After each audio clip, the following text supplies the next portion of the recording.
Good morning beta. We have started function and in our last class we discussed about some type of function such as even function, odd function, real valued function, polynomial function, rational functions, identity function, constant function, absolute value function, linear function and some important properties or absolute value function. Some important properties of absolute value functions. Now let's start greatest integer function. What is greatest integer function? Greatest integer function is defined by y equal to fx as y equal to fx is equal to x, where this denote या फिर you can say means the greatest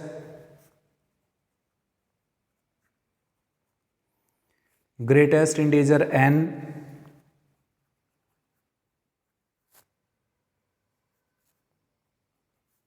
such that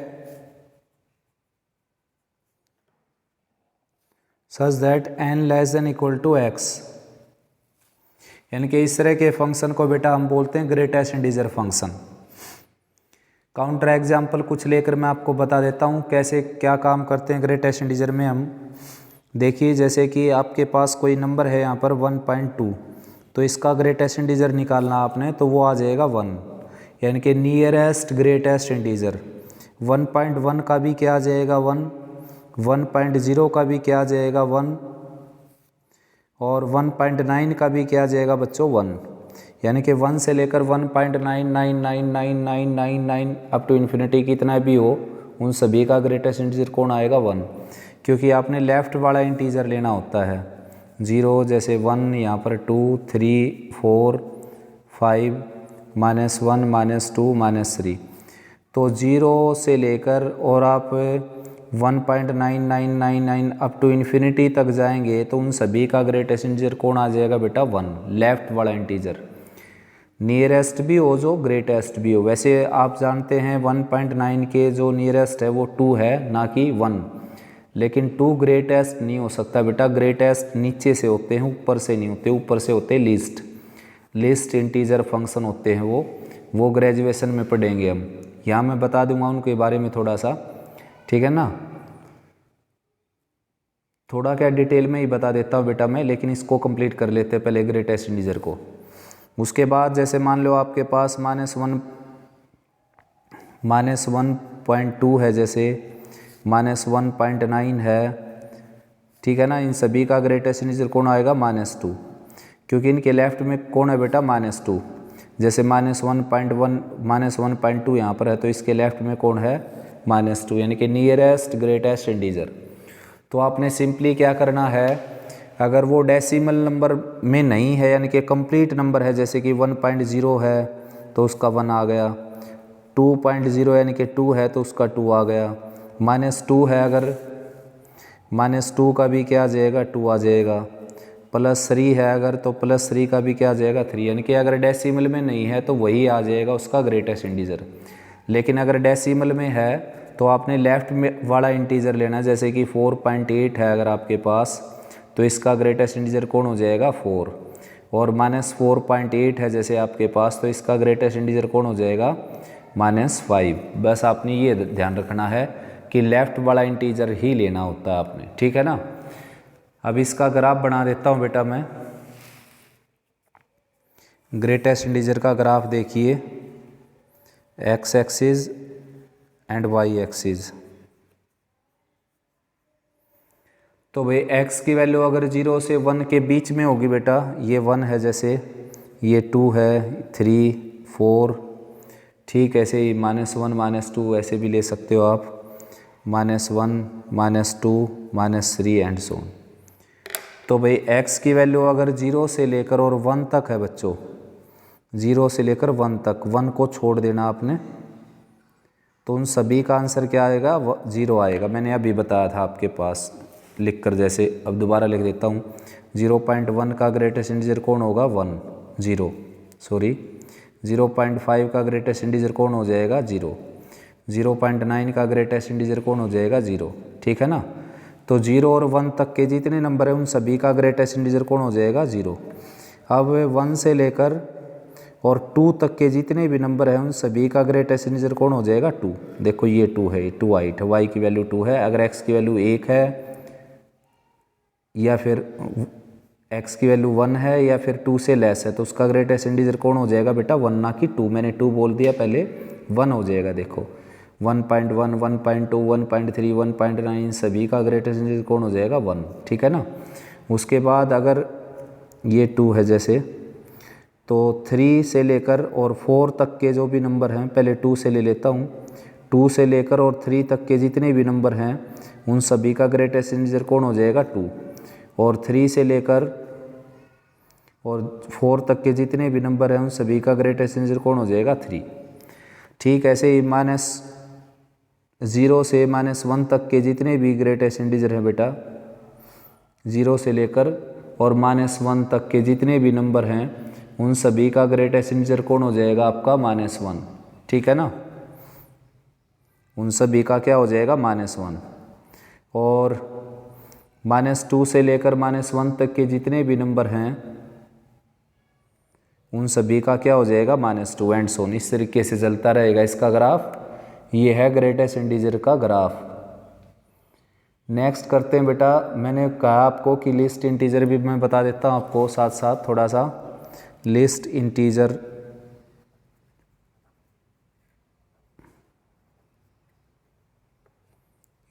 function, एक greatest integer और एक list integer.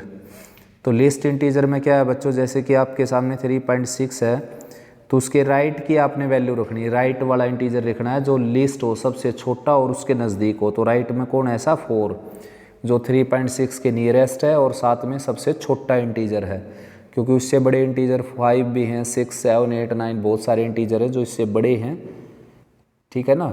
लेकिन हमने क्या देखना है, नियरेस्ट और लीस्ट। जैसे कि 3.9 है तो उसके भी नियरेस्ट कौन है 4 और लिस्ट भी है और नियरेस्ट भी है। 3.1 है तो उसके भी लिस्ट में उसके भी नियरेस्ट और लिस्ट इंटीजर कौन है बेटा 4, ना कि 3, ठीक है ना। ये ब्रैकेट यूज़ होगी यहाँ पर, ये वाली राउंड ब्रैकेट यूज़ करनी है आपने, यहाँ पर भी राउंड ब्रैकेट। ग्रेटेस्ट इंटीजर में बिग ब्रैकेट यूज़ होती है, बिगेस्ट जो होती है ब्रैकेट। तो ये था बेटा लिस्ट इंटीजर फंक्शन, अपने सिलेबस में नहीं है ये। नेक्स्ट करते हैं अपने सिलेबस का फ्रैक्शनल पार्ट फंक्शन। नेक्स्ट है fractional part function.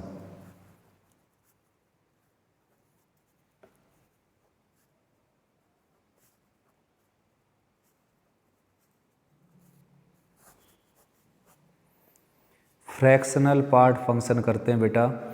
The fractional part function is defined by y is equal to f x is equal to x minus greatest integer x, where this denote for greatest integer you know about it. F x is number between 0 and 1 including 0। यानी कि अगर मैं बताऊं इसकी domain के बारे में बात करें बेटा, सबसे पहले ग्रेटेस्ट इंटीजर की बता देता हूं आपको डोमेन और रेंज।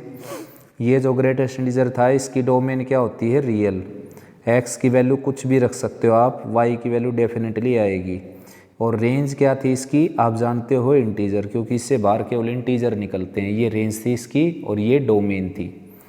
अब बात करते हैं बच्चों फ्रैक्शनल पार्ट फंक्शन के बारे में। तो इसकी डोमेन होती है बेटा रियल, और बड़ा इंटरेस्टिंग है इसकी जो रेंज है ना वो क्या होती है 0 से लेकर 1 सेमी क्लोज इंटरवल। 0 से लेकर 1 सेमी क्लोज इंटरवल, ये होती है इसकी रेंज। क्योंकि आप x की जगह कुछ भी रखेंगे तो जो y की वैल्यू है डेफिनेटली या तो 0 आएगी या फिर 0 से बड़ी 1 से छोटी आएगी।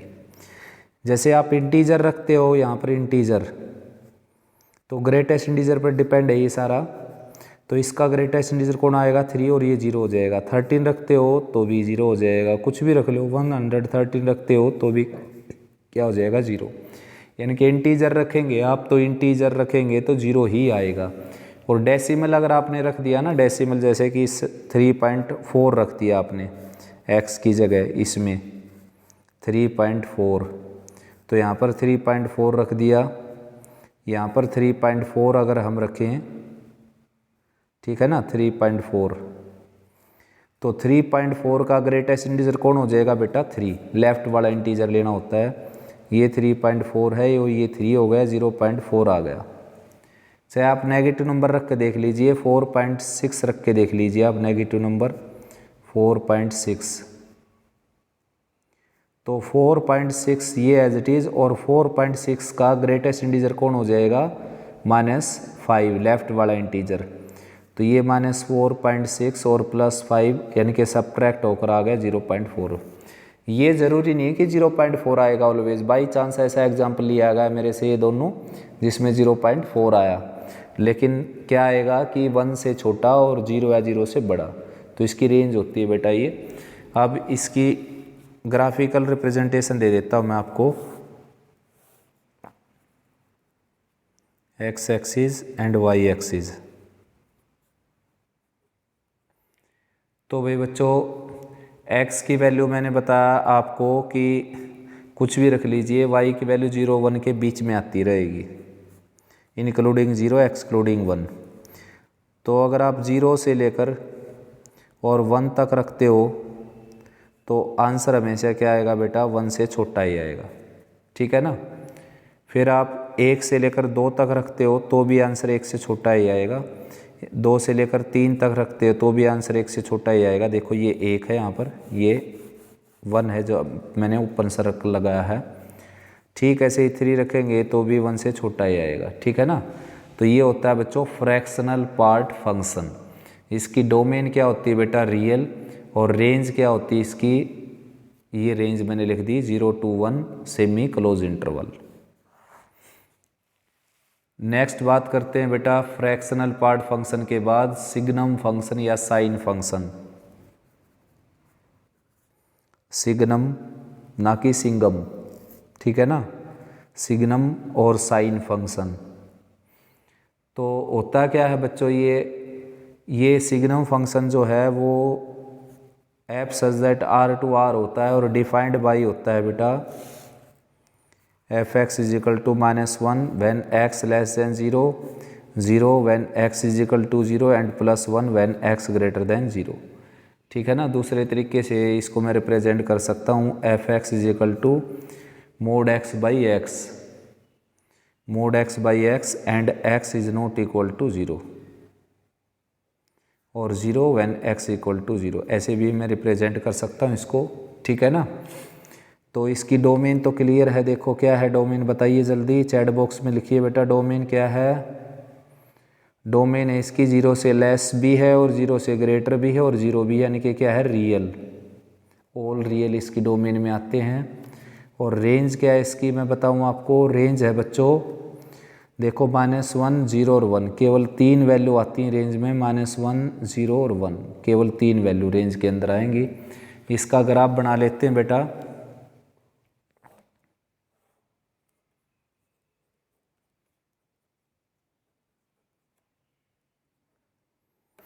ग्राफ बनाते हैं इसका। देखिए अगर x की वैल्यू 0 है तो y की वैल्यू भी क्या रहेगी 0, देखिए x की वैल्यू 0 तो y की वैल्यू भी 0, लेकिन x की वैल्यू अगर 0 से बड़ी है, x की वैल्यू अगर 0 से बड़ी है तो y की वैल्यू क्या रहेगी 1 से छोटी, ठीक है ना, 1 से छोटी रहेगी।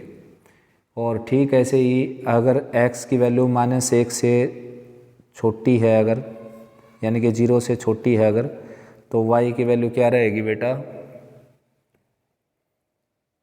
बताइए जल्दी।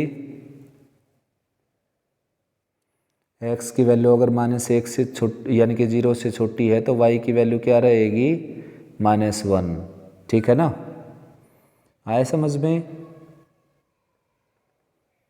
x की वैल्यू अगर 0 से बड़ी है, देखो 0 नहीं है यहाँ पर मैंने छोड़ दिया है, ओपन सर्कल लगा दिया, 0 से बड़ी है तो y की वैल्यू क्या रहेगी, देखो 1 हाइट है इसकी 1, और x की वैल्यू 0 से छोटी है अगर तो y की वैल्यू क्या रहेगी, देखो -1 है इसकी हाइट यानी कि -1 रहेगी। हाइट तो 1 ही है बेटा, लेकिन वैल्यू कितनी रहेगी, -1। ठीक है ना। नेक्स्ट करते हैं बेटा पावर फंक्शन।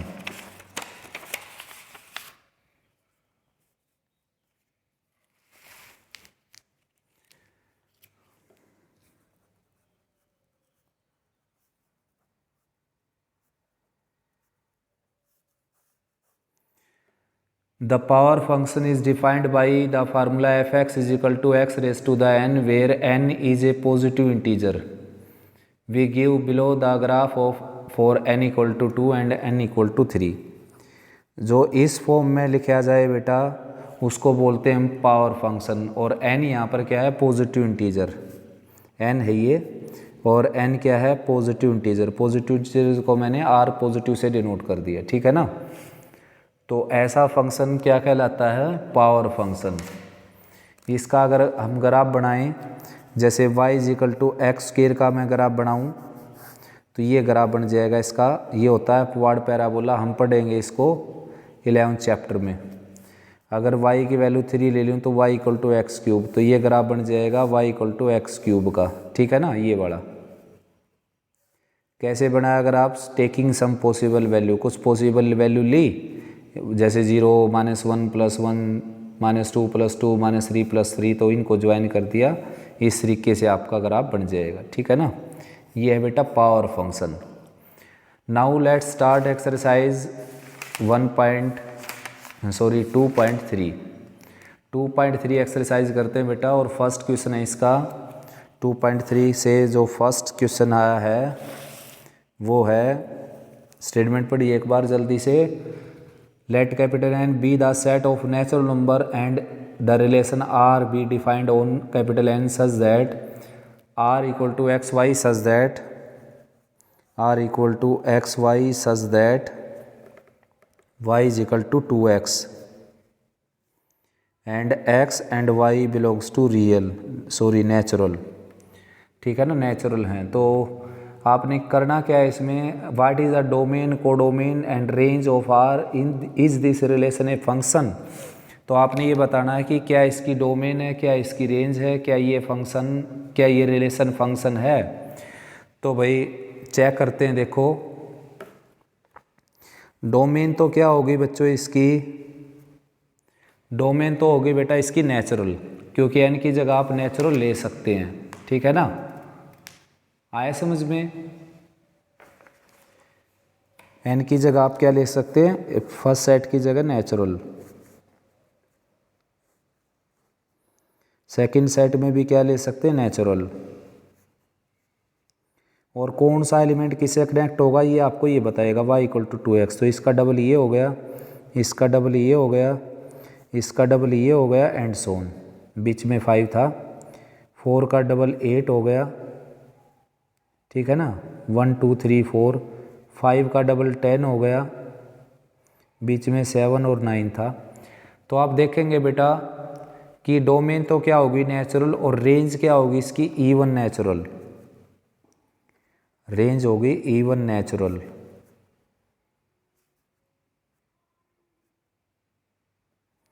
और कोडोमेन क्या होगी बच्चों, दोबारा से कोडोमेन बताइए।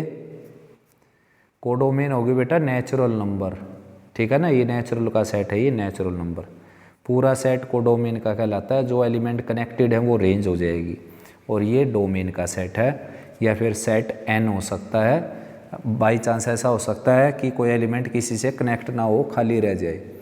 तो अब आपने ये बताना है कि ये फंक्शन है या नहीं। तो फंक्शन बताने के लिए बेटा आपने केवल ये चेक करना है कि इसमें कोई एलिमेंट खाली है या नहीं, जिसकी कोई इमेज है या नहीं। मतलब इसमें कोई ऐसा एलिमेंट फाइंड आउट करना आपने जिसकी कोई इमेज ना हो। तो वो तभी फाइंड आउट करेंगे आप जब आप कंसेप्ट को समझेंगे, डीपली जाएंगे कि नेचुरल नंबर क्या होते हैं और उनका डबल क्या होता है। तो किसी भी नेचुरल नंबर का डबल करेंगे आप तो डेफिनेटली एक नेचुरल आएगा। मान लीजिए कि मैं 4 का डबल कर दूं और वो आ जाए 7.8।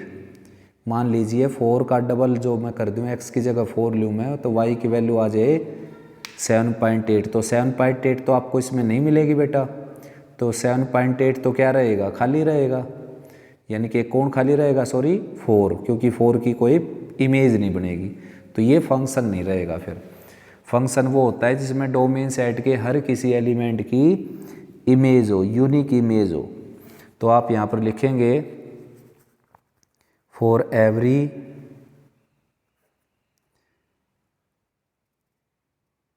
x belongs to natural there must exist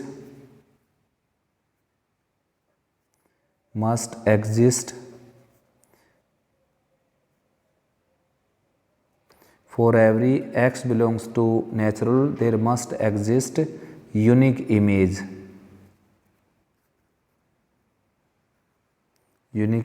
in set of codomain. Therefore f is a function। ये हो जाएगा बेटा फंक्शन, ठीक है ना, क्योंकि डोमेन सेट के हर किसी एलिमेंट की एक यूनिक इमेज है कोडोमेन में, ये क्या हो जाएगा, फंक्शन। उसके बाद देखते हैं बेटा सेकंड क्वेश्चन। सेकंड क्वेश्चन मैं आपको करवाता हूँ इस तरीके से, देखिए बुक से ही। ये है सेकंड क्वेश्चन। सेट ए है बेटा 1 2 3 4 एंड सेट वाई है 2 4 6 8 10 12। Classifying the following set of ordered pairs as function और not function from x to y. यानी कि आपने क्लासिफिकेशन देनी है कि कौन सा फंक्शन, कौन सी रिलेशन फंक्शन है और कौन सी नहीं है। Classify the flowing sets of ordered pair, यानी कि रिलेशन भी नहीं दे रखी बेटा फिलहाल, ये ऐसा लिख रखा है classification the flowing, classify the following set of ordered pair. ये खाली ऑर्डर्ड पेयर है, आपने चेक करना है कि इनमें से कौन सा फंक्शन है कौन सा नहीं है। तो फंक्शन के लिए मैंने आपको बताया था कि डोमेन सेट के हर किसी एलिमेंट की यूनिक इमेज होगी, तभी वो क्या बनेगा, फंक्शन बनेगा, ठीक है ना। एक बार मैं दोबारा बता देता हूँ। देखो अगर एरो डायग्राम से सामने आ जाए आपके कोई रिलेशन एरो डायग्राम में सामने आ जाए, तो आपने ये देखना है बेटा कि ऐसा कोई एलिमेंट ना हो जो खाली पड़ा हो।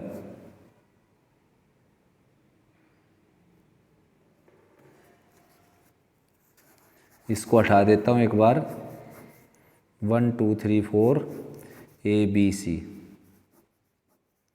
तो देखेंगे बेटा, देखो इसका जो एक एलिमेंट खाली पड़ा हुआ है, यानी कि इसके पास कोई भी इमेज नहीं है, तो आप बोल सकते हो कि 4 belongs to domain has no image in set of codomain therefore it is not function. यानी कि इस सेट में अगर कोई एलिमेंट खाली रह जाए तो वो फंक्शन नहीं होता कभी भी, ठीक है ना। इस सेट में अगर कोई एलिमेंट खाली हो तो वो फंक्शन नहीं होगा बेटा। दूसरा ये देखना आपने, किसी की एक से ज़्यादा इमेज भी ना हो, ऐसा भी ना हो कोई एलिमेंट जिसकी एक से ज़्यादा इमेज हो जाए। जैसे यहाँ पर 1 जो है ना, 1 उसकी एक से ज़्यादा इमेज हो गई, तो एक से ज़्यादा इमेज ना हो भाई, ठीक है ना। एक से ज़्यादा इमेज ना हो किसी की, और ना एक से कम इमेज हो, तभी तो मैं बोलता हूँ यूनिक इमेज याद रखो, केवल unique image. Set of every element of set of domain has a unique image in set of codomain. Every element of set of domain has unique image in set of codomain, then it is function, otherwise only relation। तो यहाँ पर 4 की जो है वो एक भी image नहीं हुई, ये फंक्शन नहीं है बेटा। यहाँ पर जो है 1 की एक से ज़्यादा इमेज होगी तो ये भी फंक्शन नहीं है। केवल और केवल क्या हो, यूनिक इमेज हो आपके पास, ना एक से कम और ना एक से ज़्यादा, तभी वो क्या बनेगा, फंक्शन। तो ये तो मैंने बताया आपको कि अगर फंक्शन एरो डायग्राम से दे रखा है तो आपने ऐसे आइडेंटिफाई करना है कि पहला जो सेट है ना उसमें कोई खाली ना हो, या कोई ऐसा ना हो कि जिसकी एक से ज़्यादा इमेज बन जाए। तो दूसरे तरीके से आपके सामने जो फंक्शन आएगा वो आएगा लिस्टिंग एलिमेंट में।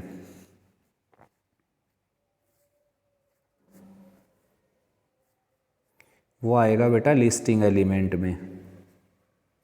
तो ये रिलेशन बनाकर उसने दे दी 1A 2B 3C, और ये दूसरी दे दी जैसे उसने यहाँ दूसरा सेट ले लेता हूँ मैं, ए सेट 1 2 3 4 और B set A B C D E, और रिलेशन बना कर दे दी उसने 1A 2B 3C and 4D। और यहाँ पर जो है उसने एक और रिलेशन बना कर दे दी आपको 1A 2B 3C and 4A। तो अब देखो बेटा कैसे आइडेंटिफाई करना आपने। जैसे आपको सेट तो मिलेंगे ही, डेफिनेटली सेट तो आपको मिलेंगे ही, उसके बावजूद आपको एक रिलेशन भी मिलेगी। तो आपने वो चेक करनी है रिलेशन वो फंक्शन है या नहीं। तो आपने देखना है कि सेट ए में जैसे 1 है ना, तो 1 यहाँ पर केवल एक बार आए, 2 है तो 2 भी एक बार आए, 3 है तो 3 भी एक बार आए, 4 भी एक बार आना चाहिए था यहाँ पर, वो है ही नहीं बेटा। तो therefore it is not function, it is only relation. यानी कि सेट ए में जितने भी एलिमेंट है ना, सारे इंडिविजुअली टाइम यानी कि सिंगल टाइम इसमें आए, ना एक से ज़्यादा ना एक से कम, तब ये रिलेशन क्या बन जाएगी, फंक्शन। अभी फ़िलहाल ये केवल रिलेशन है, फंक्शन नहीं है। उसके बाद ठीक ऐसे ही ये देखो, ये मैंने इसी सेट पर लिखा है, सेट ए था 1 2 3 4, बी था ए बी सी, तो इसमें 1 भी आ गया, 2 भी आ गया, 3 भी आ गया, 4 भी आ गया, ठीक है ना। 1 भी आ गया, 2 भी आ गया, 3 भी आ गया, 4 भी आ गया। ध्यान से देखिए, 1 किससे कनेक्ट हो गया, 2 से, 4 भी किससे कनेक्ट हो गया, 2 से। तो ये क्या बन जाएगा, फंक्शन बन जाएगा, क्योंकि पहले सेट के एलिमेंट केवल और केवल एक बार आए हैं, ना एक से कम और ना एक से ज़्यादा, ठीक है ना। फर्स्ट सेट जो है आपका, उस सेट के एलिमेंट जो हैं केवल और केवल एक बार आए, ना एक से कम ना एक से ज़्यादा, तो वो रिलेशन फंक्शन बन जाएगी। ये देखिए अब यहाँ पर ये भी एक बार आ गया, ये भी एक बार आ गया, ये भी एक बार और ये भी एक बार आ गया, तो ये भी क्या बन गया, फंक्शन, ठीक है ना। मान लीजिए अगर ऐसा होता है, यहाँ पर दूसरी एक और रिलेशन बना देता हूँ मैं, 1A 2B 3C 4D and 4E। तो ये जो रिलेशन है ये फंक्शन नहीं है बेटा। क्यों फंक्शन नहीं है, देखो 1 जो है वो एक बार ठीक आया, 2 एक बार ठीक आया, 3 एक बार ठीक आया, 4 जो है ना वो एक से ज़्यादा बार आ गया यहाँ पर, तो ये रिलेशन फंक्शन नहीं बन सकती। वही रिलेशन फंक्शन बनेगी जिसमें ए सेट यानी कि डोमेन सेट जो है उसका प्रत्येक एलिमेंट केवल और केवल एक बार आपको दिखाई दे ऑर्डर्ड पेयर में, ठीक है ना। आया समझ में। अब एक और बताना कि वो फंक्शन है या नहीं है। ए सेट ले लिया मैंने 1 2 3, बी सेट ले लिया मैंने ए बी सी। तो देखो ये ले लिया मैंने रिलेशन 1A 2B 3D। तो ये बताओ आप, ये फंक्शन है या नहीं, चैट बॉक्स में लिखिए जल्दी, ये फंक्शन है या नहीं। तो ये फंक्शन नहीं है बेटा, वेरी गुड। क्यों नहीं है, क्योंकि देखो ये रिलेशन भी नहीं है। फंक्शन तो तब बनेगा जब ये रिलेशन होगा, ये फिलहाल रिलेशन भी नहीं है, क्योंकि जो डी है ना वो डी तो आपके बी सेट में है नहीं। देखो फंक्शन में केवल ये भी नहीं देखना, केवल इतना भी नहीं देखना जो मैंने कहा आपको कि भाई 1 आपने एक बार दिखाई दे गया, 2 एक बार दिखाई दे गया, 3 एक बार दिखाई देगा, तो समझो फंक्शन है, क्योंकि हर एक एलिमेंट एक एक बार आ गया। लेकिन ये भी तो देखो बेटा, दूसरे सेट की भी तो देखो ना। दूसरा सेट में जो है ना वो डी जो एलिमेंट है ना, वो डी तो है ही नहीं दूसरे सेट में, यानी कि आर जो है वो एक क्रॉस बी का सबसेट तो है ही नहीं। तो एक क्रॉस बी का सबसेट नहीं है तो क्या ये रिलेशन ही नहीं है। तो ये भी ध्यान आपने रखना है कि कहीं वो रिलेशन ही ना हो, रिलेशन ही ना हो, वो ये भी चेक करना है आपने कि वो रिलेशन है या नहीं। सबसे पहले उसको देखना है वो रिलेशन है या नहीं। अगर ए क्रॉस बी की सबसेट हो जाएगी तो वो रिलेशन हो जाएगी, अगर ए क्रॉस बी की सबसेट नहीं है तो वो रिलेशन नहीं है बेटा, फिर आपने फंक्शन चेक नहीं करना, ठीक है ना। पहले डिसाइड करो कि वो रिलेशन है नहीं। अगर बुक वाले ने पहले से दे रखा है, एग्जामिनर ने पहले से ही दे रखा है it is relation, then we need not to check it is relation और नॉट। लेकिन अगर ऐसा मेंशन नहीं है कि ये रिलेशन है, केवल ये कह रखा है कि ये सेट ऑफ ऑर्डर्ड पेयर हैं, तब आपने उसको रिलेशन भी प्रूव करना पड़ेगा और तब जाकर आगे चेक करेंगे फंक्शन है या नहीं है। तो मैंने आपका बेसिक क्लियर किया बेटा, उम्मीद करता हूँ आपको अच्छा समझ में आया होगा। फिर भी नहीं आया तो बेटा आप चैट बॉक्स में लिख सकते हैं और फिर मेरे को मैसेज भी कर सकते हैं व्हाट्सएप पर, किस बारे में कि किसी सेट ऑफ ऑर्डर्ड पेयर को कैसे चेक किया जा सकता है कि वो रिलेशन है या फंक्शन है या नीदर रिलेशन नोर फंक्शन। ठीक है ना। I hope you understood. Let's start second question. तो सेकंड क्वेश्चन में सेट दे रखे है बच्चों 1 2 3 4 y set 2 4 6 8 10 12। Classify the following set of ordered pairs as function और not function from x to y. आपने ये चेक करना है कि ये सेट ऑफ ऑर्डर्ड पेयर जो हैं ये फंक्शन है या नहीं है। तो मैंने बताया देखो आपको, ये 2 था, 2 आ गया एक बार, 3 आ गया एक बार, 4 आ गया एक बार, 1 यहाँ पर नहीं आया। सेकंड प्लेस पर नहीं देखना आपने देखना है फर्स्ट प्लेस पर। तो फर्स्ट प्लेस पर आपने देखना है, फर्स्ट प्लेस पर केवल 2 है, 3 है और 4 है, तो 1 नहीं है ना, तो ये फंक्शन नहीं है बेटा। ठीक है ना, it is not function. Reason क्या लिखेंगे, 1 has no image in set of codomain. 1 की कोई इमेज नहीं है, 2 की इमेज 1 होगी, 3 की इमेज 1 होगी, 4 की इमेज 2 होगी, 1 की तो कोई इमेज नहीं आई ना, 1 तो आया नहीं इसके ऊपर, तो ये फंक्शन नहीं है। सेकंड चेक करता हूँ, 1 आ गया, 2 आ गया, 3 आ गया, 4 आ गया, ठीक हो गया, ये तो सारे एक एक बार आ गए।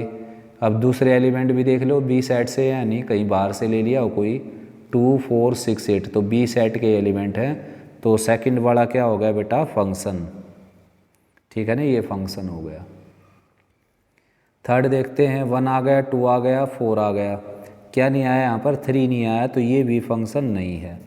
फंक्शन तभी बनेगा जब सभी एलिमेंट आएंगे ए सेट के सिंगल टाइम। 4 देखे हमने, 1 आ गया, 2 आ गया, 3 आ गया, 4 आ गया, तो सारे एक एक बार आ गए ना। तो दूसरी बात और चेक कर लो, दूसरे प्लेस पर जो यानी कि जो सेकंड कंपोनेंट है वो बी सेट से है या नहीं, कहीं बाहर से कोई एलिमेंट ले रखा हो, ये रिलेशन ही ना बचे। तो ये ऐसा है बेटा, 2 2 8 8 बी सेट से ही है, यानी कि वाई सेट से ही है, तो ये फंक्शन हो गया। फिर देखते हैं 1 2 3 4 सारे एक एक बार आ गए, 10 6 6 10, तो 10 6 6 10 इसी में है, तो ये भी फंक्शन हो जाएगा। नेक्स्ट देखते हैं 1 2 3 4 और सेकंड एलिमेंट है बी सेट से, तो ये भी बेटा क्या है, फंक्शन, क्योंकि इसमें भी हर एक एलिमेंट की इमेज आ गई। 7 देखते हैं 1 2 2 3 4, ये बताइए चैट बॉक्स में लिखकर जल्दी से, फंक्शन है या नहीं, जल्दी लिखिए बेटा चैट बॉक्स में, फंक्शन है या नहीं, सभी बच्चे लिखिए, सभी बच्चे लिखेंगे बेटा चैट बॉक्स में, ये फंक्शन है या नहीं। नहीं है ना फंक्शन, देखो क्यों नहीं है, क्योंकि जो यहाँ पर 2 है वो एक से ज़्यादा बार आ गया, फर्स्ट प्लेस वाला, यानी कि फर्स्ट प्लेस पर जो एलिमेंट रखे हुए हैं वो सारे सिंगल टाइम आए और सेट ए के सभी एलिमेंट का नंबर पड़े इसमें आने का, है ना। ऐसा नहीं कि 4 नहीं आया बाकी 1 2 3 आ गए एक एक बार, सभी आए और केवल एक बार आए, तो वो रिलेशन क्या बन जाएगी, फंक्शन। तो फिलहाल ये फंक्शन नहीं है बेटा, this is not a function. ठीक है ना। उसके बाद थर्ड क्वेश्चन करते हैं, देखो स्टेटमेंट पढ़ो आप, let f such that x to y such that x 1 3 5 7 y 0 2 लेकर 13, find the element of y is equal to f x equal to 2x minus y. Element find out करने बेटा आपने F के, जो एक rule से bound है 2x minus 1, तो बिल्कुल सिंपल है भाई, y is equal to 2x minus 1। Statement आपके सामने अपनी बुक में देखिए बेटा, तो इसके एलिमेंट मैंने फाइंड आउट करने हैं f के। तो भाई x की जगह मैं ले सकता हूँ, देखो x की जगह मैं 1 से लेकर 7 तक ले सकता हूँ, 1 3 5 7। तो x की जगह अगर मैं 1 लेता हूँ तो y की वैल्यू आ गई 1, अगर 3 लेता हूँ तो 5 आ गई, और 5 लेता हूँ तो 9 आ गई, और 1 3 5 7 था ना, तो 7 लिया तो कितनी आ गई 13, एक्स की वैल्यू मैं क्या ले सकता हूँ, ए सेट में दी हुई वैल्यू 1357 और यहाँ रख के एक्स की वैल्यू वाई की वैल्यू आ जाएगी आपकी। अब वाई सेट देख लेते हैं, वाई सेट क्या है, 0 से लेकर 13 तक है। तो यहाँ पर देखो आप वाई की जो वैल्यू आई है वो 0 से लेकर 13 से बाहर ना हो तो अंदर ही है ना, तो ये एफ के एलिमेंट आ गए आपके फंक्शन के। नेक्स्ट है बेटा एफ एक्स गिवन है 4x² + 2x - 3। नेक्स्ट है क्वेश्चन नंबर 4। क्वेश्चन नंबर 4 है F x = 4x² + 2x - 3। 4x² + 2x - 3 ये है आपका f x and you have to find f2, f-1, fa and f of 1। f2, f-1, f of a और f of 1 ये आपने find out करना है। तो सबसे पहले f2 निकालते हैं। देखो f2 बिल्कुल सिंपल है बेटा, देखो यहाँ पर देखो आप ध्यान से, ये ब्रैकेट एज इट इज़ है, देखो बिल्कुल एज इट इज़ है ना, ये f भी एज इट इज़ है। x को किसने रिप्लेस किया, 2 ने, मतलब x की जगह मैंने क्या रख दिया 2, कहाँ पर, लेफ्ट साइड में। तो राइट में भी आप x की जगह क्या रख दीजिए 2।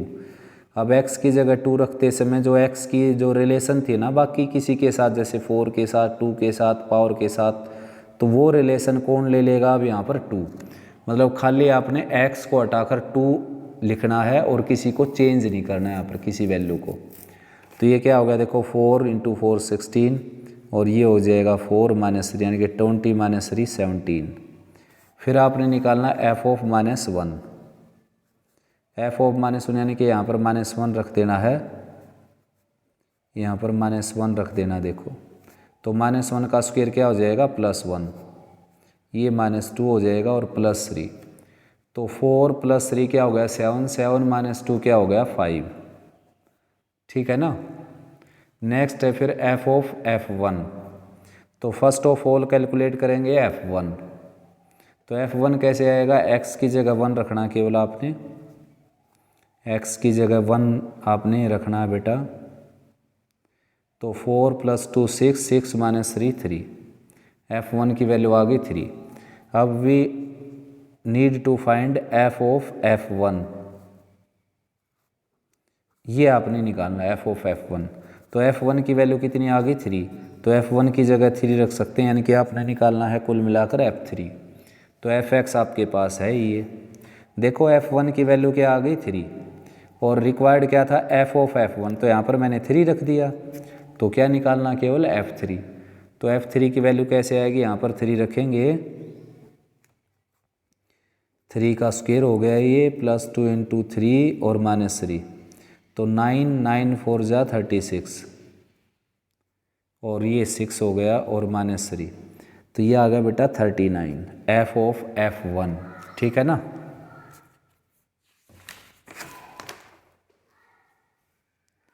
नेक्स्ट क्वेश्चन है भाई 5th सम। ए सेट दे रखे आपको -1 0 2 3। ए सेट है बेटा -1 0 2 3, ये है ए सेट। बी सेट क्या है आपका 1 2 5 8 9 10, 1 2 5 1 2 5 8 9 10। ठीक है ना, ए और बी सेट आ गए आपके। अब f आपका दे रखा है x, y such z y = x² + 1, x belongs to a and y belongs to b।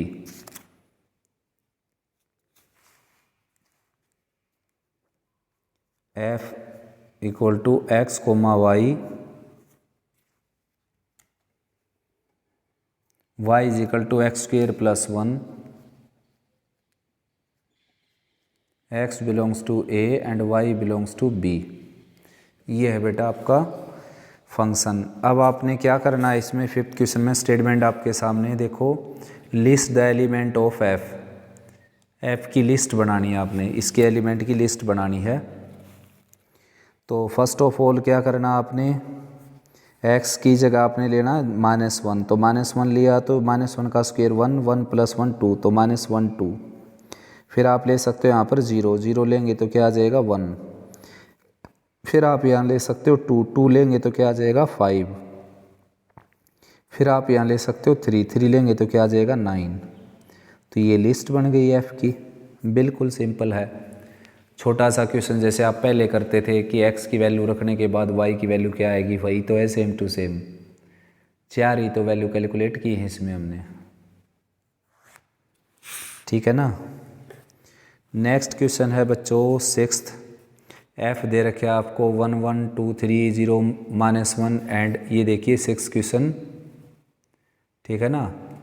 1 1 2 3 0 -1 -1 -3 be a linear function from z into z find f x. तो लीनियर फंक्शन को let कर लीजिए, वही ये क्वेश्चन नंबर था 6th। Linear function को let कर लेंगे हम f x is equal to a x plus p, और एफ एक्स आप जानते हो y होता है, तो y is equal to a x plus b है ये।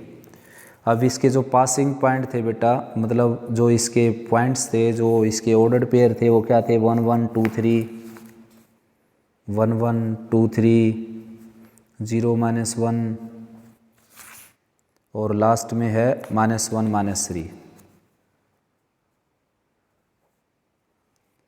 ये इसके क्या थे पॉइंट, ये इसके थे एलिमेंट, ठीक है ना।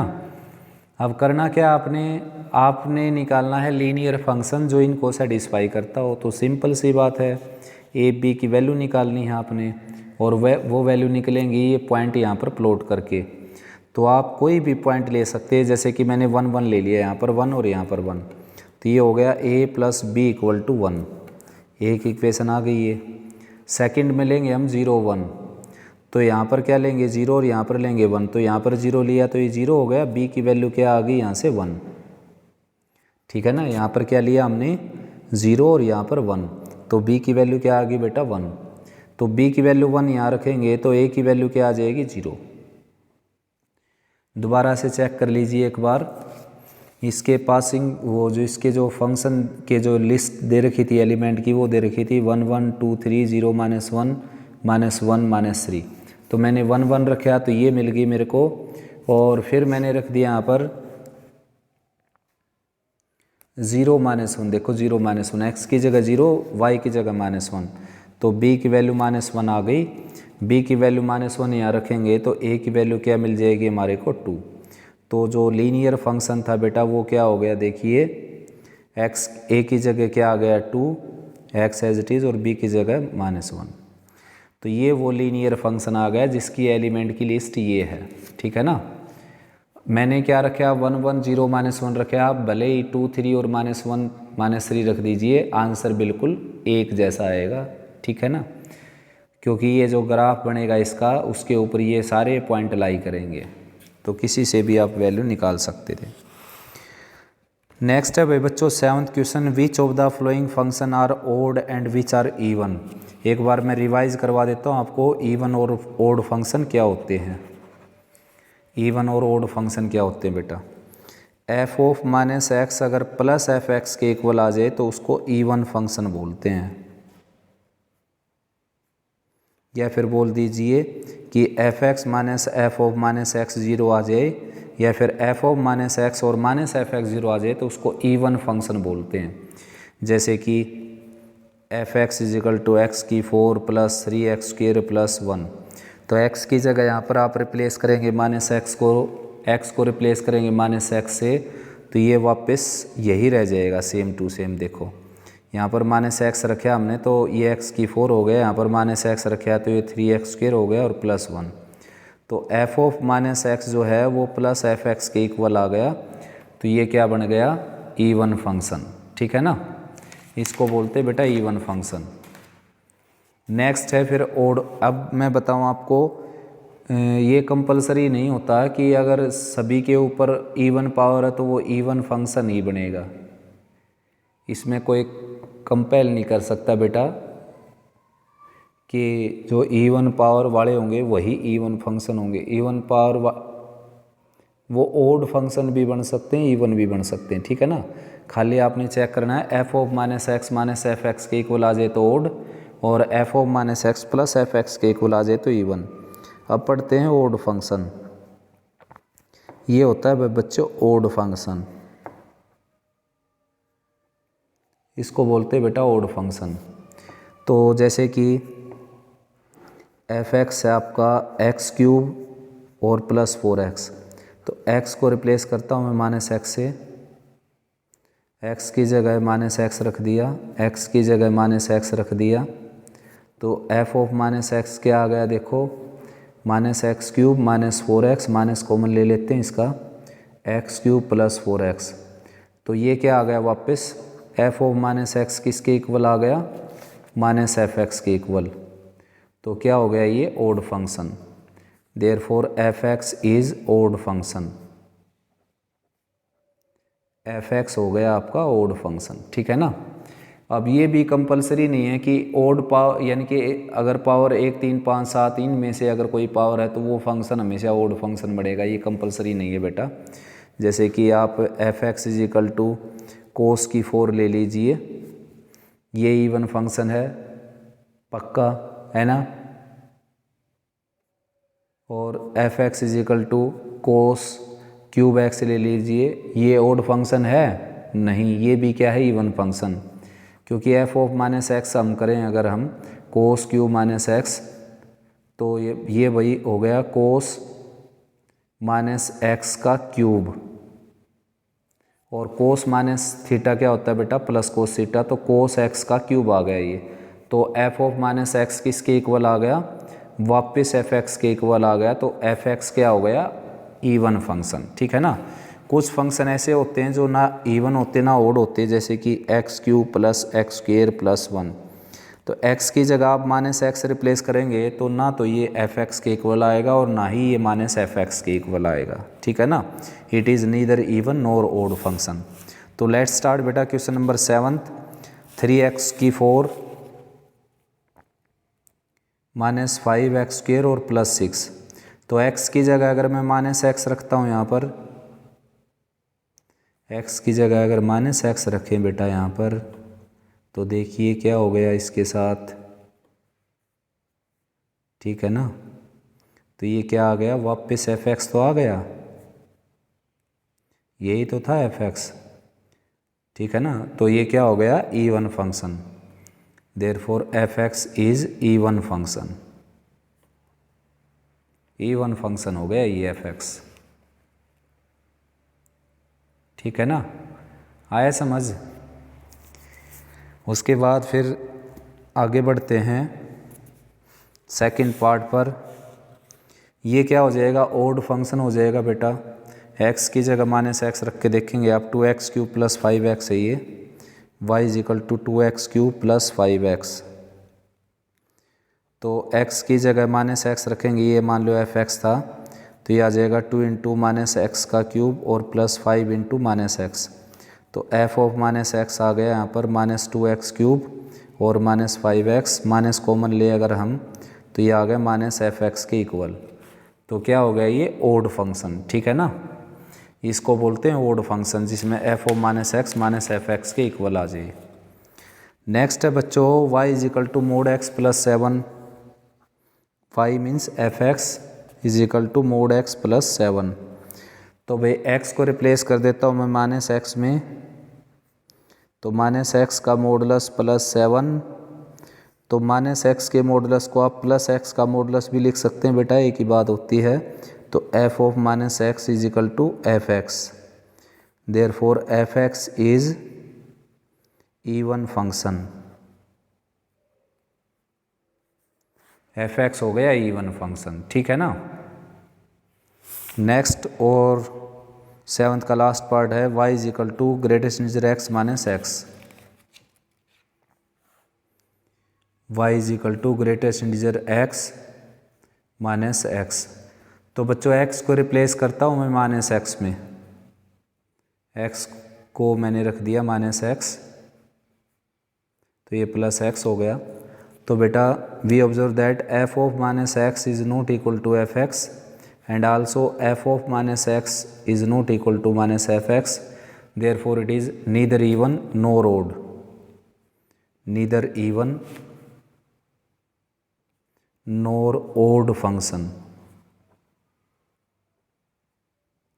ना ये इवन है बच्चों और ना ही ये ओड फंक्शन है, ठीक है ना। तो भाई नेक्स्ट जो क्लास होगी अपनी उसमें हम करेंगे मोस्ट इम्पोर्टेंट पोर्शन इसका, डोमेन रेंज के क्वेश्चन, ठीक है बेटा। कल की क्लास काफ़ी इम्पोर्टेंट है, डोमेन रेंज इसमें मेन पोर्शन है करने के लिए। तो कल कंटिन्यू करते हैं बेटा, जब तक आप अच्छे से रिवाइज करें। कोई प्रॉब्लम आती है तो मेरे साथ शेयर करें, उसको डिस्कस करें मेरे से, ठीक है ना। व्हाट्सएप पर आप कर सकते हैं मैसेज या फिर कमेंट सेक्शन में लिख सकते हैं बेटा, ठीक है ना। ओके बेटा, लेट्स कंटिन्यू टुमारो।